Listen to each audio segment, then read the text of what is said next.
জিয়া নামটাকে বা জিয়ার ইতিহাস ঐতিহ্যটাকে মুছে ফেলার একটা ষড়যন্ত্রের অংশ, যে বেগম জিয়ার সাথে যেন জিয়ার ঐতিহ্য বাংলাদেশ থেকে শেষ হয়ে যায়। বেগম জিয়ার অসুস্থতার খবরে উনি কোনো রকম বাধা বিপত্তি কোনো কিছু চিন্তা না করে যদি উনি প্লেনে উঠে দেশে চলে আসতেন, আমার মনে হয় তাহলে বাংলাদেশের রাজনীতি অন্য একটা মোড় নিত।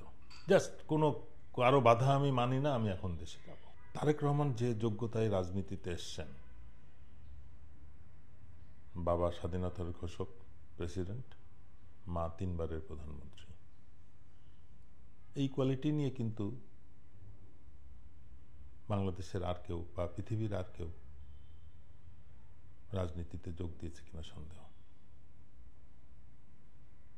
তো সেই হিসেবে আমি মনে করি উনি এই যোগ্যতাটাকে যথাযথভাবে ব্যবহার করতে সক্ষম হন নাই বা তাকে হতে দেওয়া হয়নি। স্বাধীনতার পরে ৭৫ সাল পর্যন্ত যে পরিস্থিতি, রাজনৈতিক পরিস্থিতি বা স্বাধীনতা সার্বভৌমত্বের যে পরিস্থিতি বাংলাদেশে বিরাজ করছিল, সেটার মধ্যে কিন্তু ব্যাপক পরিবর্তন নিয়ে আসেন প্রেসিডেন্ট জিয়া। আমার ধারণা যে জিয়া নামটাকে বা জিয়ার ইতিহাস ঐতিহ্যটাকে মুছে ফেলার একটা ষড়যন্ত্রের অংশ, যে বেগম জিয়ার সাথে যেন জিয়ার ঐতিহ্য বাংলাদেশ থেকে শেষ হয়ে যায়। এখন কিন্তু আমরা সেই ভয়টা পাচ্ছি।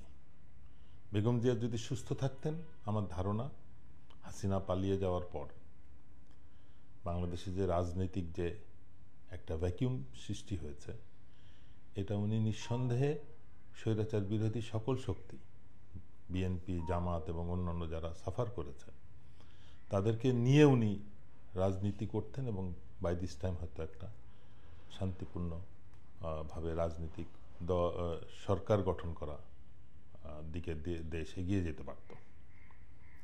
বেগম জিয়ার অসুস্থতার কারণে উনি পারেন নাই, সেই দায়িত্বটা তারেক রহমানও নিতে পারেন নাই বা নিতে দেওয়া হয় নাই।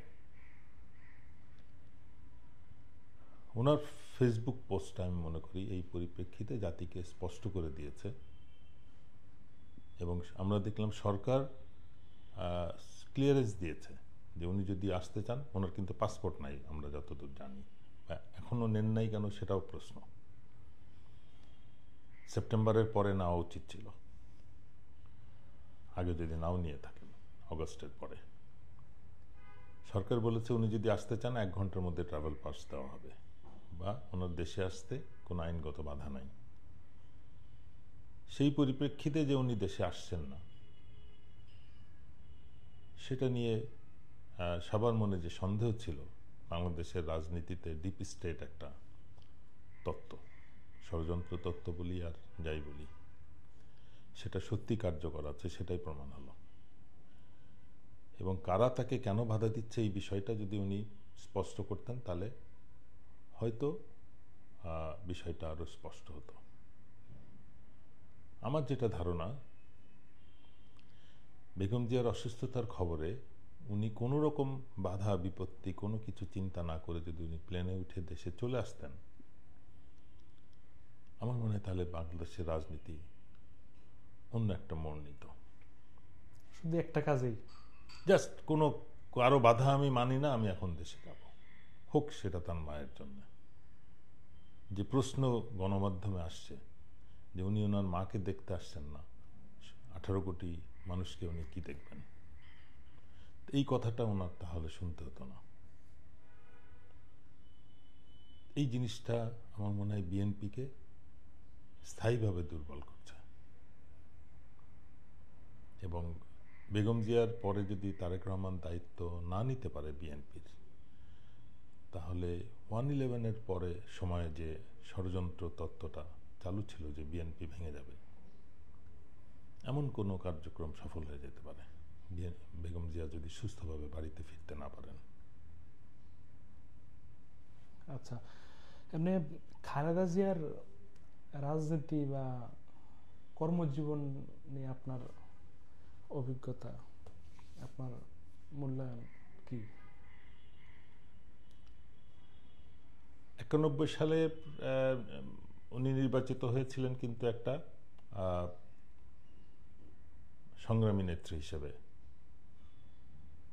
আন্দোলন করে এরশাদকে পতন ঘটিয়ে উনি যখন নিয়েছিলেন, যদিও তখন আওয়ামী লীগ নিশ্চিত ছিল যে তারা ক্ষমতায় আসবে, জনগণের ভোটে কিন্তু তখন বিএনপি নির্বাচিত হয়েছিল, যদিও তারা নিজেরাই হয়তো আশা করছিল না।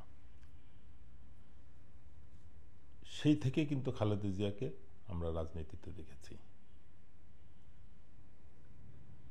সেই সময়েও কিন্তু বিএনপি ইসলামপন্থীদের ভোটে জয়লাভ করেছিল বলে আমরা মনে করি।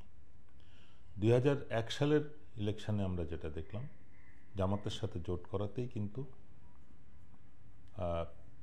আওয়ামী লীগ অনেক চেষ্টা, 96 সাল থেকে তারা ক্ষমতাটাকে টিকিয়ে রাখার জন্য অনেক ইঞ্জিনিয়ারিং করেও ব্যর্থ হয়েছে, যখন বিএনপি এবং জামাত একসাথে ইলেকশনটা করেছিল।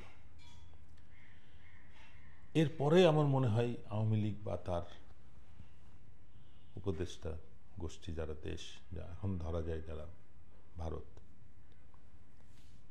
এমনকি এও জানা যায় যে বেগম শেখ হাসিনা ভারতেরও নাগরিক। 2000 শেখ মুজিব মৃত্যুর পরে যখন ভারতে তারা ছিল,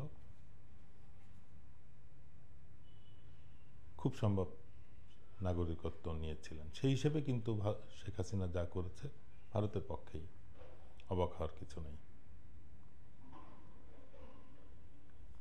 এই বিষয়টা বেগম জিয়াকে আরো বেশি দেশপ্রেমিক এবং সৎ, এবং উনি প্রকৃত অর্থেই প্রেসিডেন্ট জিয়ার সহধর্মী হিসেবে দেশের দায়িত্ব যে ক্রান্তিকালে উনি গ্রহণ করেছিলেন, সেটা উনি রাখতে পেরেছিলেন। ওনার একটা গোষ্ঠীর উপরে, প্রেসিডেন্ট জিয়ার যেটা প্রয়োজন ছিল না, ওনার একটা উপদেষ্টা গোষ্ঠী প্রয়োজন ছিল, যেহেতু তার রাজনৈতিক কোনো ব্যাকগ্রাউন্ড ছিল না। সেই পরিপ্রেক্ষিতে আমি মনে করি 2006 সালের যে ব্যর্থতা, 1-6-এর মধ্যে রাজনৈতিক যে ব্যর্থতা ছিল, তার উপদেষ্টারাই তাকে বিট্রে করেছিল। তারাই বিভিন্ন ইনফ্লুয়েন্সে বিএনপিকে দুর্বল করেছে। আচ্ছা, গত দুদিন যেটা ঘটলো, মানুষ দেখলো যে রাজনৈতিক তো অনেক নেতা বাংলাদেশে আবির্ভাব ঘটেছে, কিন্তু তিনি হাসপাতালে ভর্তি হওয়ার পর আমরা দেখলাম যে একটা ভিন্ন রকম অনুভূতি, দোয়া, পোস্ট বা হাসপাতালের সামনে এসে ভিড় করা। আপনারা অনেক সরকার দেখেছেন, পতন হয়েছে, আবার আসছে, তো এই বিষয়টা কিভাবে দেখছেন আপনি? আমি তো মনে করি উনি প্রকৃতই এই সম্মানের অধিকারী, যে উনি সব দলকে একসাথে নিয়ে কাজ করার একটা ইতিহাস গড়েছিলেন, যেটা তারপরে আর সম্ভব হয়নি। আগেও ছিল না, প্রেসিডেন্ট জিয়া করে গিয়েছিলেন, এরপরে এটা ভেঙে যায়, তারপরে উনি আবার সব দলকে, জাতীয়তাবাদী শক্তিকে এক করে বাংলাদেশের রাজনীতিটাকে এগিয়ে নেওয়ার চেষ্টা করেছেন।